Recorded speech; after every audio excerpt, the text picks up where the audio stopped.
Thanks.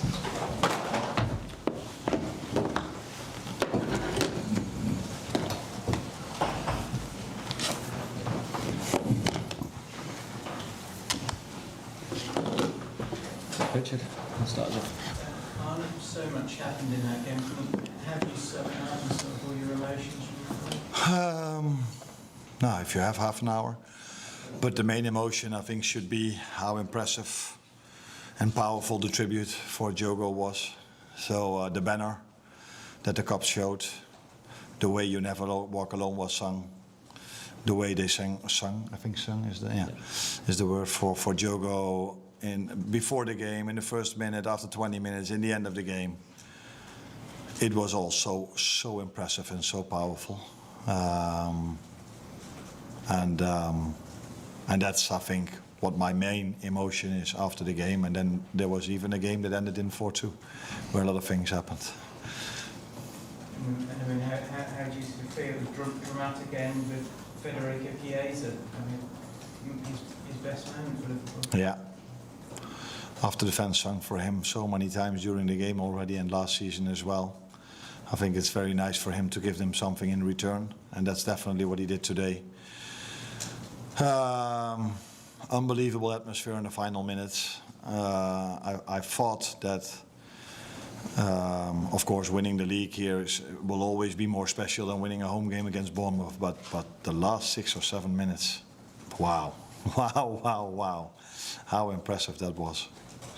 So, great game, 3 teams involved in a great game. You ask me why 3. Now, of course, Bournemouth and us, playing full gas for 96 minutes or even longer, 99 I think. And the referee that just kept the game going, didn't blow his whistle every single time for every small thing. So it was, I think, a great game to watch. In the end, we won it, so that helps for my emotions.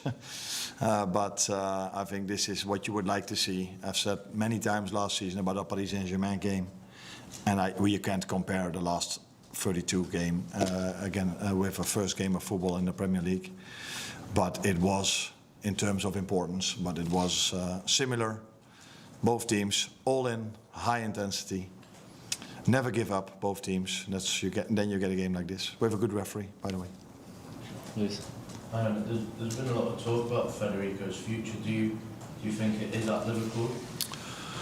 As long as he's here, he's definitely at Liverpool, and I have no reason to believe something is going to change. He's had a hard time last season getting his match fitness ready. Unfortunately for him, he missed out on our Asian tour as well. So then you miss quite a lot. Not only him, Joe Gomez the same. We've lost Conor Bradley in the end. So all my substitutions were also related with players that probably couldn't go for 90 minutes. And Federico, when we needed him, I brought him in. 2-2, you need a number 9. We brought him in and he delivered. And that's always positive for your future at the club. Why do you think it is that the fans have taken to Federico to such an extent? Is it, given the role he's played over last year, it's unusual to have a song or not? Yeah, that's difficult for me to tell you because although I'm also a fan of this club, I'm never standing at the cup, so and I don't come up with these songs. But the only thing I can come up with maybe is that Federico had a great history. He was a big player deciding to go from Italy to England. You don't see it that much players from Italy going to England. So yeah, I don't know. Maybe it's also a nice song to sing.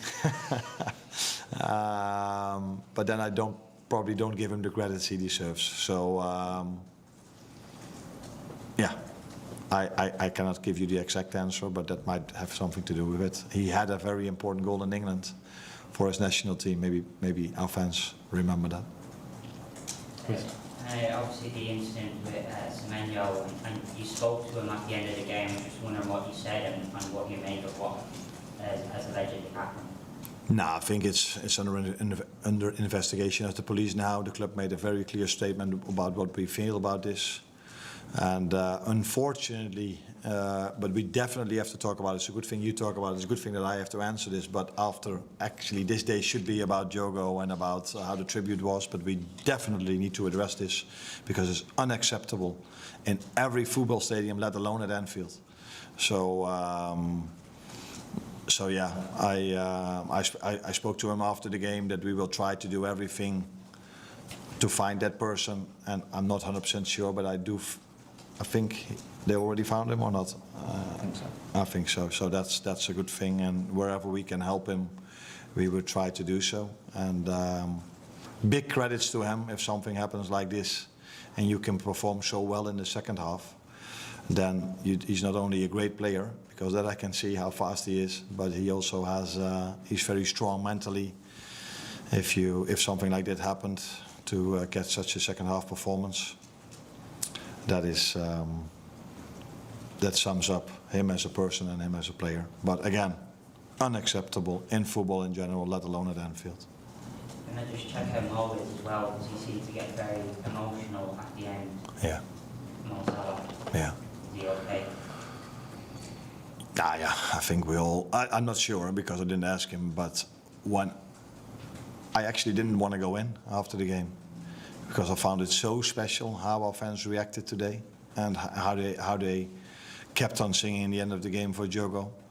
And I think the whole tribute, the whole day, the whole game is every time you think you cannot expect more from Liverpool fans, they top this or they overperform.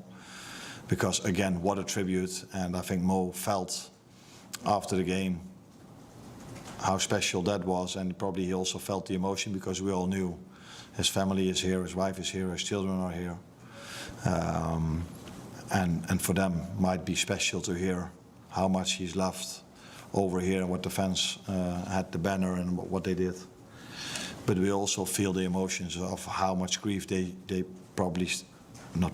still have. And that mixed emotions maybe led to Mo being emotional, and I think I felt the same without being in tears, but I definitely felt the same emotions. Last question there, please. Just the 2 goals that Bournemouth scored, how do you think you can stop those counter-attacks? What did you see that went wrong in those moments? Not a lot. Normally you can complain about our players not sprinting back hard enough, but they did. The only thing we need to do better, but that's in an ideal world, is where do you lose a ball? So the first ball, I think there is something I can say about that. Losing a ball with a trick, if you're 2-0 up, is not necessary. Maybe if you're 1-0 down or you really need a goal, you want to force something. But in that moment, I think it's not the way to lose a ball like Dominic did. Second goal, we are a team that likes to attack. We are a team that wants to score goals. Rest defense was in order the moment we lost the ball. We were 2v1 against the number 9. But instead of what Mo usually does is getting a cross in or getting a shot in, he squared it just behind Mo and then give credits to the other team at how many bodies they sprinted towards our 18-yard box. So it's fine margins. The best way is not to lose a ball, and if you do lose it with a shot or it ends up in a corner kick or a goal kick, but not lose it at your own 18-yard line or where Dominic lost it. But I always judge how hard do they sprint back, and in both situations they sprint back really hard. They gave it all, but credits to Bournemouth that are a very, very fit team as well, like us, because we could manage to come back after the 2-2. Great, guys, thank you.